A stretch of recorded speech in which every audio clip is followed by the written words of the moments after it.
Në kinema Millennium këtë fundjavë u zhvillua premiera e filmit më të ri shqiptar Triumf Palavdi, një produksion i regjisorit Mentor Mataj, i cili vjen përpara publikut me një kast të zgjedhur aktorësh, mes tyre Bujara Sjeriu, Mehdi Malkaj, Natasha Sela dhe Viktor Lata. Filmi trajton një prej plagëve më të thella shoqërore, hakmarrjen, përmes historisë së Samuelit, një djalë i vogël që rritet me barën e humbjes së babait. Filmi shpalos dhimbjen, pasionin dhe pasojat e një cikli të gjatë gjakmarrjeje që vazhdon të prek shumë familje shqiptare.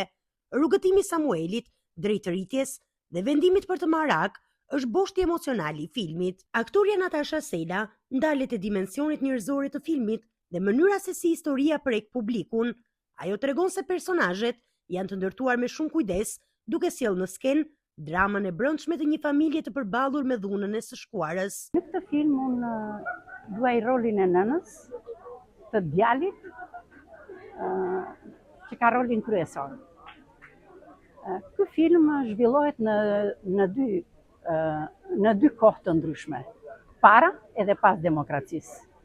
Është një familje e thjeshtë, im shoq në film është pak sa dembel, dhe nuk i ka qejf punët, dhe shpesh e kalon kohën në bigjoz.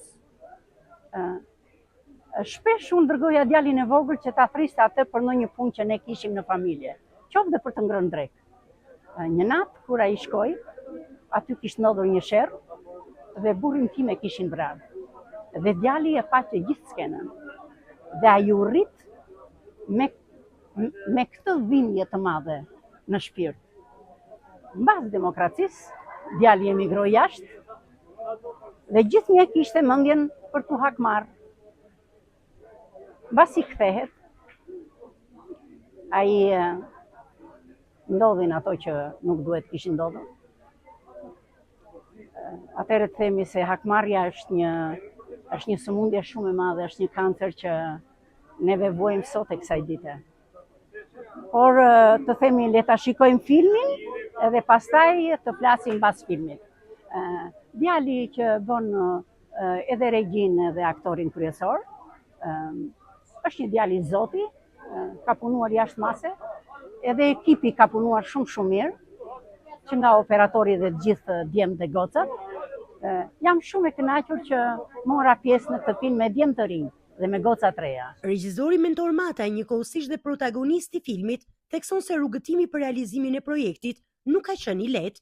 Sipas tij, ekipi ka hasur në vështirësi të shumta teknike gjatë xhirimeve, veçanërisht për shkak të lokacioneve të ndërlikuara dhe dinamikës së skenave dramatike, por pavarësisht pengesave, ata arritën të finalizojnë një projekt që synon të godas fort ndërgjegjen e publikut.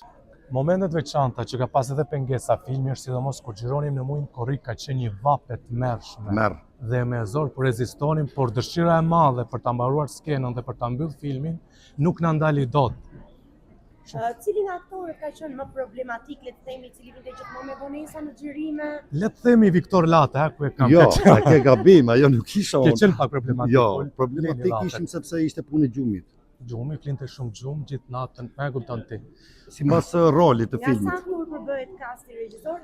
Aktorët mund të themi diku ke 70 aktorë, por që mund të përmendim një nga aktorët që janë me pesh, artistët ndëjnë të kinematografisë shqiptarë, që janë Bujara Sjeriu, Natasha Sela, Mehdi Malkaj, Gert Fera, Gjini Fama. Siç është dhe titulli i filmit Triumf Palavdi, e tregon gjithçka.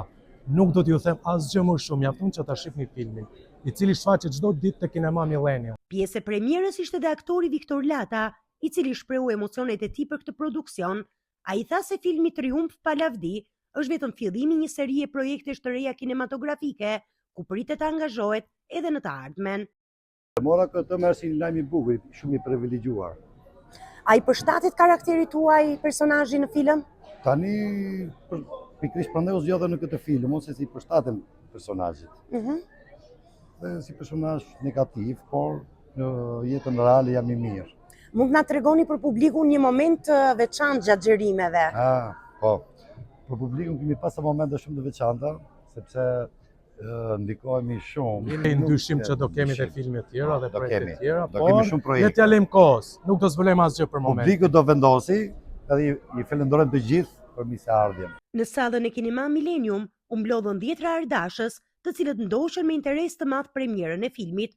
Reagimet e para ishin pozitive dhe publiku e vlerësoi filmin për tematikën e fortë, lojën e aktorëve dhe mënyrën realiste të trajtimit të historisë.